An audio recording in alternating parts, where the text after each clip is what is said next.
All right, so we got Sokka's Master. Boy, that's an interesting title. I just saw that. I went, ooh, like, well, what's going to happen in this episode? And it's a good one. The White Lotus, the Open Lotus. Ooh, that's get the little title at the end. What the hell does that mean? That's exciting. I always want to learn more about the Lotus people. So yeah, essentially they decide that Sokka can't bend anything, or at least he decides that he can't bend anything, so he can't be of any great worth, or at least not as much as he wants to be. So they recommend that he finds a master, someone to train him, and he goes to this guy in the Fire Nation, lies about who he is, obviously, and asks if he can be trained.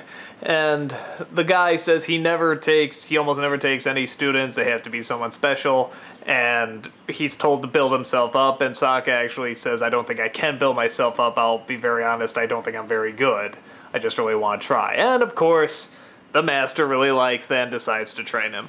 He trains him great. Sokka does a wonderful job. At the very end, he admits who he is, and the teacher has this great big fight with him, and of course, it's all part of the plan. I mean, we all kind of know this story a bit, but it's good, and it works effectively. The only thing I really question is the time frame of it, especially like I had a big conversation, as you saw in the last vlog, about time and how much they really have. And I guess it's always kind of been a strange kind of element in all this, is whether or not, how much does time really play in all this? Because at times, time plays a big part in that we gotta keep going, there's a meteor coming, there's also an eclipse, we have to really do something about this. But then it's sort of like, well, we can take some, moments here to become a master at something, or do this, or do that, or help these people out. So it's kind of a give and take, but, and apparently in this, all this is supposed to happen in one day.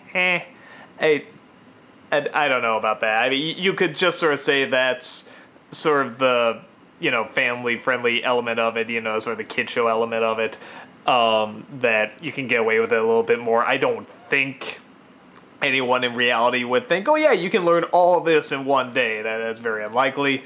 But again, you kind of give or take. It's kind of the Disney aspect. Oh really, they fell in love in 3 days. Okay.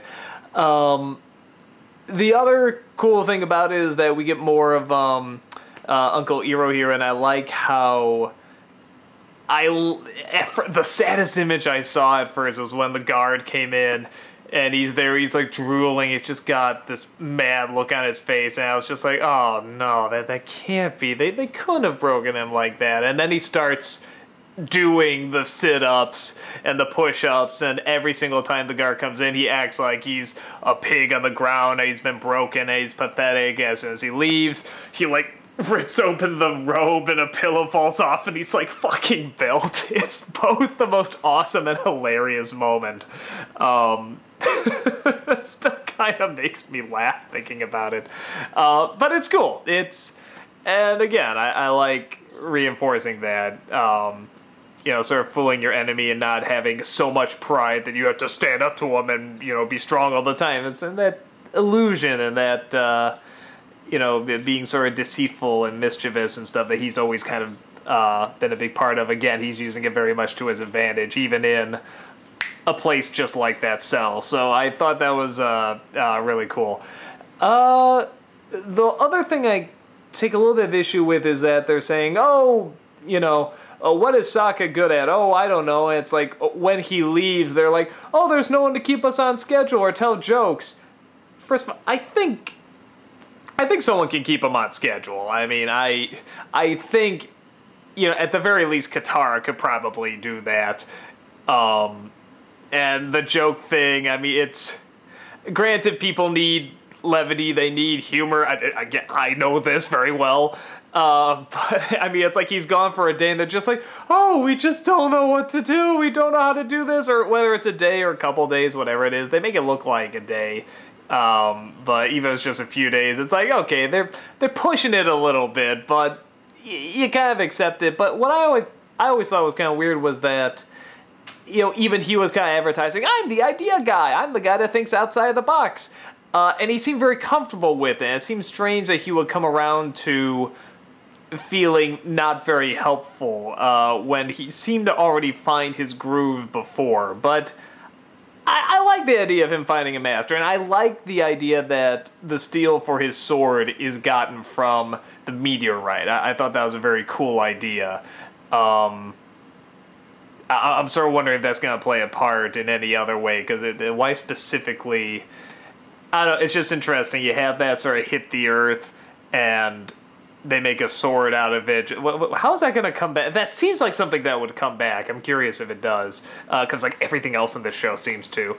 So, yeah, I'm trying to think what else in this one. It's a basic training episode, but it's done well. You know, the guy's voice, the teacher... In fact, let me look up who that is. I'm actually going to look up the name right now. Oh, that's the beginning of the next episode. I want to see if that's anybody, because... Oh, that was Robert Patrick. Okay. I didn't like him very much. I'm sorry. Like, he wasn't awful or anything like that. I just thought it was kind of this very...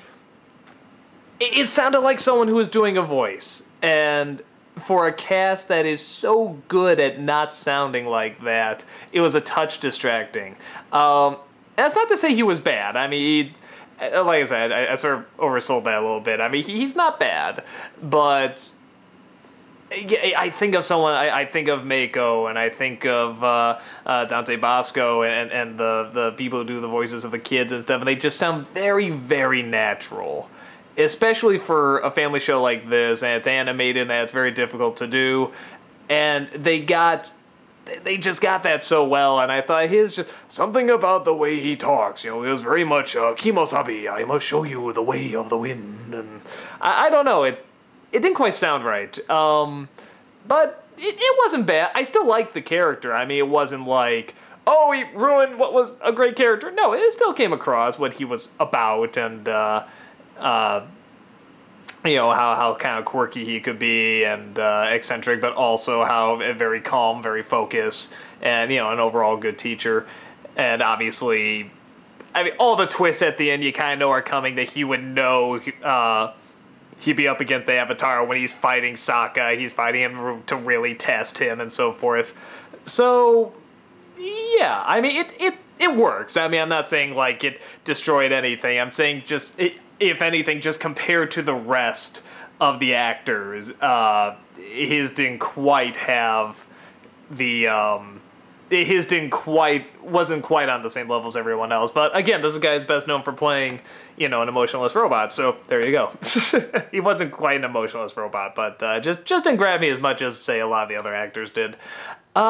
With that said, yeah, can't think of too much else to talk about in this one. I'm glad Sokka knows how to use the sword, and I still don't know where Suke is. Where's Suke? Am I saying it right now? Is it Suke? I saw someone actually like try to spell it out like Sue and then dash and then like K-E-H or something like that. So hopefully I'm saying it right. I think I'm saying Suki. I thought that's what she says. Is Suki? I don't know, who cares? But that's like the one thing that's on my mind right now. Ever since I thought, I'm like, wait, yeah, where is she? Where did she go? Where'd the other warriors go? I'm so confused by this. Maybe she got away, because the more I think about... No, but she was fighting as a...